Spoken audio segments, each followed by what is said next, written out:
Indian లెజిస్లేచర్కి సంబంధించి మేము ఏ decisions తీసుకున్నా దాంట్లో బయట వాళ్ళు అత్యుత్సాహం చూపించాల్సిన అవసరం లేదు. It is India's internal matter. ఇదే రణధీర్ జైస్వాల్ గారు చెప్తూ అన్నారు ఆయన. ఇది చాలా దేశాల్లో ఉంది, ఇంక్లూడింగ్ అమెరికా అని. మీరు ఒకసారి వినండి. అది మీరు ఇది రాసుకొని పెట్టుకోండి. August 9th, 10th, 11th, 12th చాలా ఇంట్రెస్టింగ్ ఉండబోతుంది మన భారతదేశానికి సంబంధించి. దీనికి కారణం FCRA బిల్. ఈ బిల్ని పాస్ చేస్తామని చెప్పి అమిత్ షా గారు, మోదీ గారు చాలా స్ట్రాంగ్గా ఉన్నారు. అది ఈ మాన్సూన్ సీజన్లోనే పాస్ అవుతుందని. అలా కనుక పాస్ అవ్వాలంటే 9th, 10th, 11th ఈ టైంలోనే జరగాలి. దానికి ఎక్కువ టైం కూడా లేదు, 2 daysలో మొదలవబోతుంది ధమాకా. అండ్ దీని రీసౌండ్ భారతదేశంలో కాదు, అమెరికాలో ఆల్రెడీ మొదలైంది. దీని గురించి నేను 3 రోజుల క్రితం వీడియో చేసి ప్రీకర్సర్ ఇలా ఉండబోతుంది, అమెరికాలో లీడర్స్ ఇలా మాట్లాడుతున్నారని చెప్పాను నేను. ఇంకా ఎక్కువ లీడర్స్ వస్తారని కూడా నేను చెప్పాను, వాళ్ళు వచ్చారు కూడా. ఫర్ ఎగ్జాంపుల్ ఇదే రైలీ మోర్. ఈయన చెప్తే ఏముంది, ట్రంప్ గారు కదా మాట్లాడాల్సింది, ఆయన ఏం పెద్దగా మాట్లాడలేదు కదా అంటే, ఈయన ట్రంప్ గారికి బాగా కావాల్సిన వ్యక్తి, ఆయనతో బాగా ఫోటోలు గట్రా అది దిగారు. ఇన్ఫాక్ట్ ఈయన ఇలా మాట్లాడిన తర్వాత ఈయన ఎంత ఇంపార్టెంటో చెప్పడానికి MEA క్వశ్చన్ అడిగారు. ఈయన ఇలా మాట్లాడుతున్నారు, దీని మీద మీరు ఎలా స్పందిస్తారని చెప్పి రణధీర్ జైస్వాల్ గారిని అడిగితే ఆయన ఒక్కటే మాట అన్నారు, that is the official response of Bharat. అది నేను చెప్తే మీరు ఒకసారి జాగ్రత్తగా వినండి. తర్వాత అది కూడా వినిపిస్తాం, ఒరిజినల్ క్లిప్ కూడా వినిపిస్తాం మీకు. రణధీర్ జైస్వాల్ గారు ఒకటే మాట అన్నారు, ఇండియన్ లెజిస్లేచర్కి సంబంధించి మేము ఏ డెసిషన్స్ తీసుకున్నా దాంట్లో బయట వాళ్ళు అత్యుత్సాహం చూపించాల్సిన అవసరం లేదు. It is India's internal matter. Legislative matters concerning India are our internal affairs on which decisions are taken by the parliament of our country. ఇది కొంచెం కొట్టినట్టు ఉంటుంది అమెరికాకి, ఎందుకంటే అమెరికాకి ఇలాంటి భాష వినడం చాలా కొత్త. యూరోపియన్ దేశాలు కూడా కొంచెం జంకుతాయి ఇలా మాట్లాడాలంటే. నేటోలో ఉన్నాయి. ప్లస్ ట్రంప్ గారు ఏమనంటే వాళ్ళు బిగ్ డాడీ కదా నేటోకి. ఇది నేను చెప్పిన మాట కాదు, నేటో సెక్రటరీ ఆయన, ఫర్గాట్ హిస్ నేమ్, ఇక్కడ ఫోటో ఒకటి పెడతాను, that guy told. Last year ఇదే టైంలో ఆయనే అన్నారు బిగ్ డాడీ అని చెప్పి. సరే ఎనీవేస్ ఒకసారి రణధీర్ జైస్వాల్ గారి పాయింట్ కూడా ఒకసారి మీరు వినండి. ఇది ఇవాళ మనం నొక్కి వక్కా నుంచి మరి ఎందుకు చెప్పాల్సి వస్తుందంటే, ఇవాళ మన థ్రెట్ అనేది బయట కాదు, కొన్ని రాంగ్ డొనేషన్స్ రూపంలో మన భారతదేశం లోపల కూడా వస్తుంది. దానికి అడ్డుకట్టేసే ప్రయత్నమే FCRA అమెండ్మెంట్ బిల్. అండ్ ఈ బిల్ని మనకు క్షుణ్ణంగా అబ్జర్వ్ చేసి 2 వీడియోలు చేశాను నేను, క్లియర్గా చెప్పాను. లోపలికి వస్తున్న ఫండింగ్ని మనం ఏం ఆపట్లా, మేము హోల్డ్ చేస్తామని చెప్పట్లా. FCRA గైడ్లైన్స్ని ఎవరైతే ఫాలో అవ్వట్లేదో వాళ్ళకు కూడా ఒక గ్రేస్ టైమ్, లీవే పీరియడ్ ఇవన్నీ ఇచ్చిన తర్వాత వాళ్ళు కానీ సరిగ్గా చూపించుకోలేకపోతే వాళ్ళు కొన్న కార్లు, బంగ్లాలు, బొలేరీలు ఇవన్నీ మనం జప్తు చేసుకునే అవకాశం మన దగ్గర ఉంటుంది.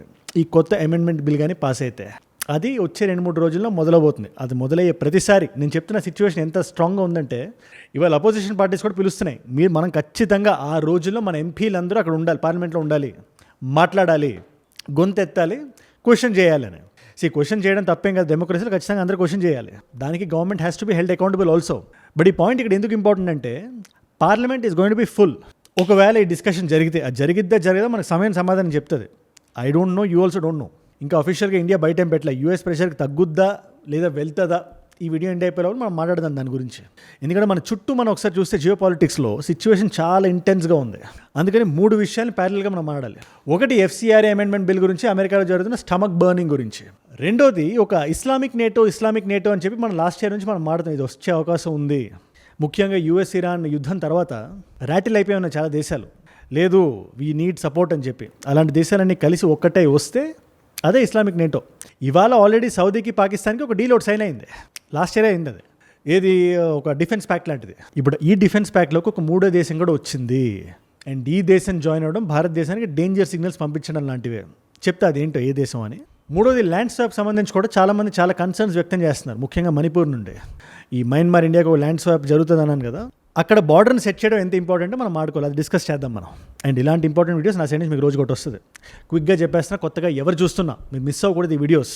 దేశవ్యాప్తంగా ఏం జరిగినా మాకు తెలుసుకోవాలి, 10 నిమిషాల్లో మాకు అర్థం కావాలి అంటే కింద కనబడే సబ్స్క్రైబ్ బటన్ నొక్కి పెట్టేసుకోండి అంతే. నేను వీడియో పెట్టగానే మీకు నోటిఫికేషన్ అలా వచ్చేస్తుంది. సబ్స్క్రైబ్ చేశారుగా, డన్. ముందుగా మనం రైలీ మోర్ గురించి మొదలు పెడదాం. మనం ఆయన కొంచెం అత్యుత్సాహం చూపిస్తున్నాడు. మొన్న ఆయన ట్వీట్ ఒకటి చదివాం మనం. క్రైస్తవులు అనేవాళ్ళు భారతదేశంలో సెయింట్ థామస్ నుంచి ఉన్నారు, కొన్ని వేల సంవత్సరాల చరిత్ర ఇది. బట్ అంత ఉన్నా కూడా ఈ ఇండియన్ పార్లమెంట్లో FCRA వాళ్ళు అమెండ్మెంట్ చేద్దామని చూస్తున్నారు, అది ఎంతవరకు కరెక్ట్ అని క్వశ్చన్ చేస్తున్నారు. This is an attack on Christians అని చెప్పి దేశంలో మత విద్వేషాలను రెచ్చగొట్టడానికి చూస్తున్నారు దిస్ మ్యాన్. ఇప్పుడు ఇంత మాట్లాడుతున్నాడు, ఈయన ఏ దేశంలో ఉన్నాడు, ఈయన అమెరికాలో కదా. అమెరికా ఎంత హిపోక్రిటికలో మీకు ఎక్స్ప్లెయిన్ చేస్తా, ఒకసారి మీరు వినండి. ఇదే అమెరికాలో FIRA అని ఉంది. అంటే ఫర్ ఎగ్జాంపుల్ ఇక్కడ భారతదేశంలో ఎవరైనా కూర్చొని ఇస్కాన్కి ఒక $1 బిలియన్ పంపిద్దాం డొనేషన్ కింద, లేదు మా దగ్గర ఎక్కువ డబ్బులని మేము పంపిస్తాం, మేము పెంపొందించుకుంటాం, మంచిగా వాడతాం. అమెరికాలో ఎవరైనా కొంచెం లేని వాళ్ళు, కొంచెం వాళ్ళు ఉంటే వాళ్ళకి ఇవ్వడానికి మేము వాడతాం, NGOస్కి వాడతాం అంటే వాళ్ళు కూడా రెగ్యులేట్ చేస్తారు. టక్కన $1 బిలియన్ వాళ్ళు తీసుకోరు. అది వాళ్ళకుండే బిల్లు, ఆ బిల్లు మనకు ఉండకూడదంట. ఇదే రణధీర్ జైస్వాల్ గారు చెప్తూ అన్నారు ఆయన. ఇది చాలా దేశాల్లో ఉంది, ఇంక్లూడింగ్ అమెరికా అని. మీరు ఒకసారి వినండి అది. that there are several nations, including the United States, which regulate the flow of foreign funds. సరే ఆ ట్వీట్ని పక్కన పెట్టండి. మొన్న ఆగస్ట్ 2వ తేదీన ఇంకో ట్వీట్ వేసాడు ఆయన. జాగ్రత్తగా చూడండి, ఆయన కొంచెం ఫార్ రైట్లో ఉండే రిపబ్లికన్స్ భాష ఇది. America is a Christian nation, ఆయన ట్వీట్లో ఉంది ఇది. 250 years ago, our founders signed the declaration and found the American Covenant. Any attempt to read our founding documents as separate from Christian heritage is not only wrong, but fatal to our republic. So ఇదాని mind set ఇక్కడ చూస్తే మనకు అర్థమవుతుంది. ఈయన ఇప్పుడు ఈ specific పాయింట్ని tweet రూపంలో ఎందుకు రాశారు? అమెరికా ఎలా క్రిస్టియానిటీ తగ్గుతుందా అంటే కాదు. ఇవాళ కూడా అమెరికా అయితే క్రిస్టియన్ మెజారిటీ నేషన్ కాకపోతే ఈ కొత్త జనరేషన్ ఎవరైతే ఉన్నారో జెన్ జీ, అందులో most of them there opting to be కొంచెం మేము న్యూట్రల్గా ఉంటాం, ఏ మతానికి మేము సంబంధం లేదు. ఇన్ఫ్యాక్ట్ మనం డేటా చూసినా కూడా 2002కి 2026కి ఆ టైంలో 71% క్రిస్టియన్స్ ఉంటే ఇవాళ 62% ఉన్నారు. ఆ టైంలో నో రిలీజియన్ అనేవాళ్ళు ఒక 12-13% ఉంటే ఇవాళ ఒక 19-20% ఉన్నారు. సో ఇది వాళ్ళని ర్యాటిల్ చేస్తుంది. ఈ పర్సంటేజ్ కానీ పెరిగితే డెమోక్రాట్స్కి ఎక్కువ ఓట్లు పడతాయి. అది కొంచెం లెఫ్ట్ లిబరల్ పార్టీ అది. సో ఈ వోక్ మూమెంట్ ఏదైతే అమెరికాలో మొదలైందో, ఏదైతే టేక్ ఓవర్ చేస్తుందో, that's beneficial to Democrats. So వీళ్ళు దీన్ని ఇటు లాగాలి అంటే ఒక కైండ్ ఆఫ్ సెంటిమెంట్ అమెరికన్స్లో పుష్ చేయాలి. అందుకని వాళ్ళు భారతదేశం గురించి మాట్లాడినా, భారతదేశంలో పలానా బిల్లు పాస్ అవ్వకూడదు అని స్వతంత్ర సమరయోధులు ఏమైనా స్పీచ్లు ఇచ్చినా కూడా అది ఓట్ల కోసమే. మీకు పాయింట్ క్లియర్గా అర్థమైందని చెప్పి నేను అనుకుంటున్నా. సో ఒక రకమైన యాంటిసిపేషన్ అయితే ఉంది నెక్స్ట్ 2 daysలో మన పార్లమెంట్లో ఈ FCRA అమెండ్మెంట్ జరుగుద్దా జరగదా అని. అది జరిగితే డెఫినెట్లీ మనకు చాలా మంచిది. దీని గురించి నేను 2 days వీడియోలోనే ఎక్స్ప్లెయిన్ చేశాను. నేను ఆ వీడియోస్ అందుకే డైలీ చూస్తున్న వాళ్ళకి ఒక ఫ్లోలో చూస్తున్నట్టు ఉంటుంది. బట్ ఇది మీ ఫస్ట్ వీడియో అయితే టక్ అని చెప్పేస్తాను. FCRA ఏంటి, 2010లో పెట్టింది అది, ఫారిన్ కాంట్రిబ్యూషన్స్ రెగ్యులేషన్స్ యాక్ట్ అని. ఏదైనా ఒక సంస్థ బయట నుంచి డబ్బులు తీసుకోవాలంటే కొన్ని రిజిస్ట్రేషన్ చేయాలి, 5 yearsకి ఒకసారి రెన్యువల్ చేయాలి, ఇలాంటి కొన్ని రూల్స్ ఉన్నాయి. ఇది 15 years బ్యాక్ 16 years బ్యాక్ ఉండే యాక్టే ఇది. ఇప్పుడు కొత్తగా వీళ్ళు ఏం చేస్తున్నారంటే ఏదైనా ఒక సంస్థ కానీ రిజిస్ట్రేషన్లో కానీ రెన్యువల్లో కానీ ఫెయిల్ అయితే వాళ్ళు అప్పటిదాకా కొన్ని ఆస్తులు జప్తు చేసే హక్కుని ఇండియన్ గవర్నమెంట్కి ఇస్తుంది ఈ యాక్ట్. సో దీని గురించి ఇప్పుడు అపోజిషన్ ఏం మాట్లాడుతుందో పార్లమెంట్లో అని చెప్పి I'm also eagerly waiting. In fact దీని గురించి అమిత్ షా గారు చాలామంది క్రిస్టియన్ పెద్దల్ని కూడా కలిసి ఆయన హామీ ఇచ్చారు. ఆయన లేదు, రిట్రోస్పెక్టివ్గా మేము చూడడం ఇది అంటే పాత కేసులు తవ్వేసి పలానా టైంలో మీరు ఏమైనా రూల్స్ ఉల్లంఘిస్తే ఇప్పుడు మీ ఆస్తులు జప్తు చేయడం లాంటివి ఇప్పటి నుంచి కొత్తగా ఉంటుంది అది అనేది ఒకటైతే లీవే గ్రేస్ పీరియడ్ ఇస్తాం మేము, ఇలాంటివన్నీ చెప్పారు. So let us wait and see. దీని గురించి మీరు ఏమనుకుంటున్నారు మీరు చెప్పండి ఒకసారి. ఈ బిల్ పాస్ ఇది మీరు చాలా ఓపెన్గా చెప్పండి. ఈ బిల్ పాస్ అవ్వాలని మీరు అనుకుంటున్నారా, లేదా బిల్ గురించి డిస్కషన్ వద్దు, అనవసరంగా గొడవలు మొదలవుతాయని చెప్పి మీరు అనుకుంటున్నారా? ఇది ఇవాళ మన దేశానికి అవసరమా కాదా? ఎందుకంటే ఈ ఫండింగ్ ఏదైతే లోపలికి వస్తుందో అది అన్అకౌంటెడ్ ఫర్ ఫండింగ్ అయితే ఆ ఫండింగ్ని దేనికైనా వాడచ్చు, మన గవర్నమెంట్స్ని మార్చడానికి కూడా. అది ఈ గవర్నమెంట్ ఆ గవర్నమెంట్ కాదు, ఏ గవర్నమెంట్ అంటే పొద్దున్న ఫారెన్ పవర్స్ చేతిలో మన దేశ భవిష్యత్తు ఉండకూడదు. That's a very weakening point. We have a lot of catching up to do. And నేను మిమ్మల్ని మీకు వదిలేస్తున్నాను. మీరు ఏమనుకుంటున్నారో నాకు రాయండి కింద కామెంట్స్లో. ఇప్పటిదాకా మనం ఇంటర్నల్గా మాట్లాడాం, కొంచెం మనం బయటకు వచ్చి ఎక్స్టర్నల్గా కూడా మాట్లాడదాం. నేను మీకు ఒక్కటే పాయింట్ చెప్తా. ఆ రోజు సౌదీకి పాకిస్తాన్కి అగ్రిమెంట్ సైన్ అయినప్పుడు దే ఆర్ నాట్ రియలీ క్లోజ్గా ఉండే కంట్రీస్ అయితే కావు ఇన్ టర్మ్స్ ఆఫ్ జియోగ్రఫీ. ఆ రోజు కూడా నేను చెప్పా, సౌదీ మీద ఏమైనా దాడి జరిగితే లైక్ ఇట్ హ్యాపెండ్, పాకిస్తాన్ ఖచ్చితంగా రాదు, ఆర్మీని పంపేయదు. అందుకని ఒక చిన్న ఈవిల్ స్మైల్ ఒకటి ఇవాళ కూడా నిన్న కూడా మెక్కాలో ఒక కన్వెన్షన్ లాంటిది ఒకటి జరిగింది. 3వ దేశం ఒకటి యాడ్ అయింది, ఆ దేశమే Turkiye, what ever the pronunciation is. ఇప్పుడు ఈ దేశం యాడ్ అవ్వడంలో ఇన్ఫ్యాక్ట్ వాళ్ళ డాక్యుమెంట్లో కూడా మన లాస్ట్ పారాగ్రాఫ్ మనం ఒక్కసారి చదివితే అందులో క్లియర్గా రాస్తుంది, the agreement is intended to achieve collective deterrence against any act of aggression and stipulates that any armed attack against any of the 3 states shall be regarded as attack on them all. అంటే ఇప్పుడు నేటోలో ఉంది కదా, north Atlantic treaty ఆర్గనైజేషన్లో, అందులో ఎలా అయితే ఒక దేశం మీద దాడి జరిగితే అన్ని దేశాల మీద దాడి జరిగినట్టు అని అనుకుంటున్నారో, ఈ మన 3 దేశాల్లో కూడా ఏ ఒక్క దేశం మీద దాడి జరిగినా అన్ని దేశాల మీద దాడి జరిగినట్టే. సో అందరం కలెక్టివ్గా ఫైట్ చేస్తామని చెప్పి ఇక్కడ పారాగ్రాఫ్లో ఉంది. కానీ ఇది చాలా పెద్ద విషయం, ఇది ఇలాంటి పారాగ్రాఫ్ ఒకటి రావడం. It is the birth of an Islamic NATO నేను చెప్పినట్టే.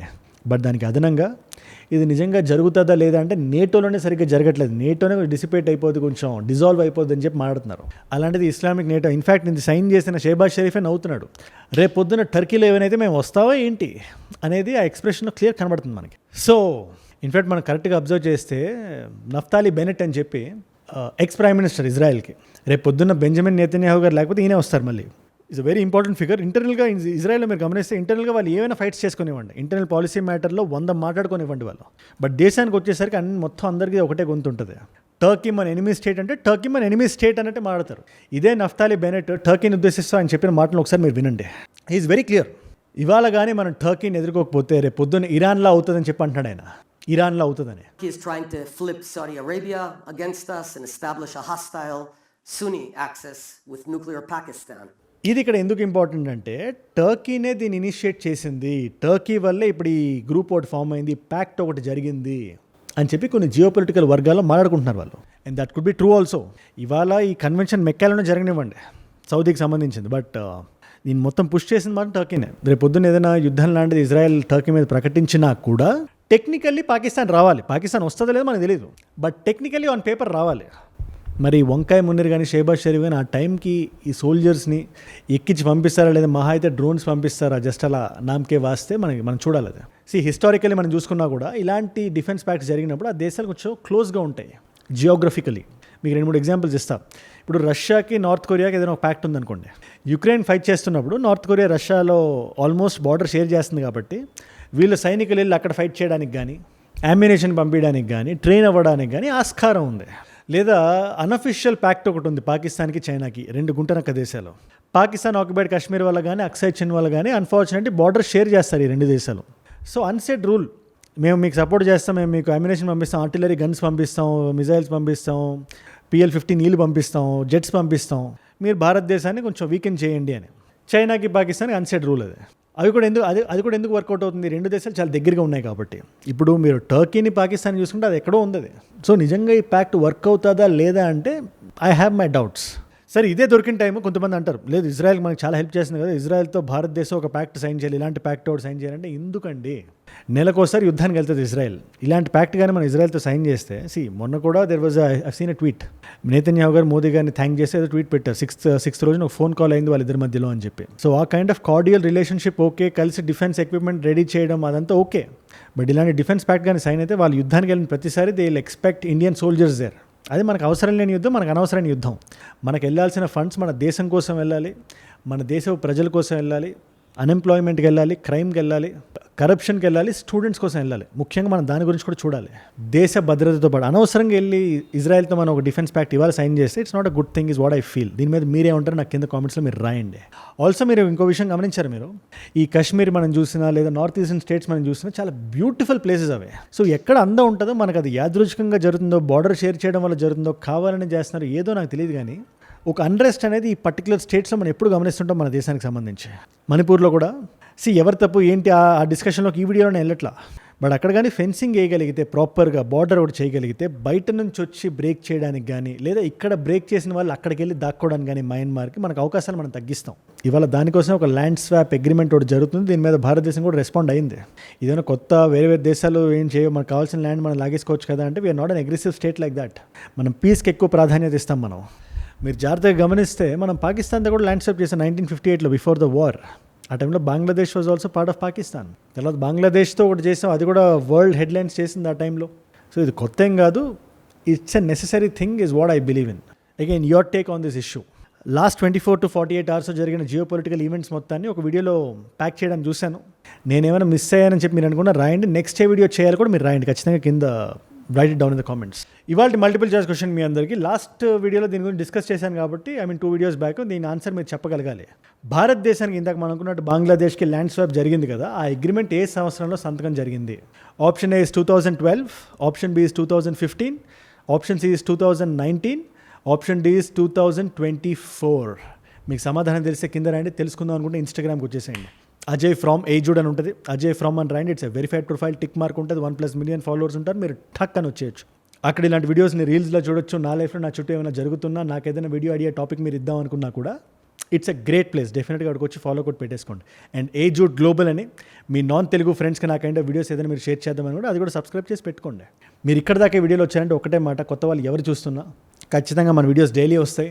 అన్ని టాపిక్స్ మీద వస్తాయి. లోకల్ ఇష్యూస్ గురించి మాట్లాడతాం, పాలిటిక్స్ గురించి మాట్లాడతాం, ఇంటర్నేషనల్ జియో పాలిటిక్స్ గురించి మాట్లాడతాం, ఏదైనా ఒక ఇన్సిడెంట్ వైరల్ అయితే దాని గురించి మాట్లాడతాం. ఎనీథింగ్ నా పర్స్పెక్టివ్ మీకు రావాలి, ఒక 10 నిమిషాలు మనం తెలిసేసుకోవాలి. ఆఫీస్ నుంచి కాలేజీ నుంచి వెనక్కి వచ్చిన తర్వాత పడుకునే ముందు 15 minutesలో మీరు అప్డేట్ అయిపోవాలంటే కింద కనబడే సబ్స్క్రైబ్ బటన్ నొక్కి పెట్టేసుకోండి అంతే. సబ్స్క్రైబ్ చేశారుగా, డన్. మీకోసం 2 videos పెడుతున్నా. ఇది కొంచెం తమిళనాడుకి సంబంధించి. చాలామంది అడుగుతున్నారు ఏంటి విజయ్ గారిది స్పీచ్ చాలా వైరల్ అవుతుంది, వాట్ ఈస్ దట్ స్పీచ్ అని. ఆ వీడియో ఇక్కడ ఉంది. లేదు కొంచెం జియోపొలిటికల్ జోన్లోనే నేను చూద్దాం అనుకుంటున్నాను అంటే ఆ వీడియో ఇక్కడ ఉంది. ముఖ్యంగా ఎఫ్సీఆర్ఏ బిల్ గురించి. మీకు ఏ వీడియో ఇంట్రెస్ట్ ఉంటే ఆ వీడియోని చూడండి. నేను మళ్ళీ మిమ్మల్ని రేపు ఇంకో వీడియోతో కలుస్తా.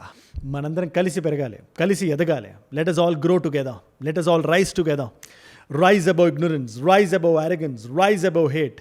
ఏజుడ్ అంటే మనం. జై హింద్, జై భారత్, జై ఆంజనేయ. ఓం నమః శివాయ.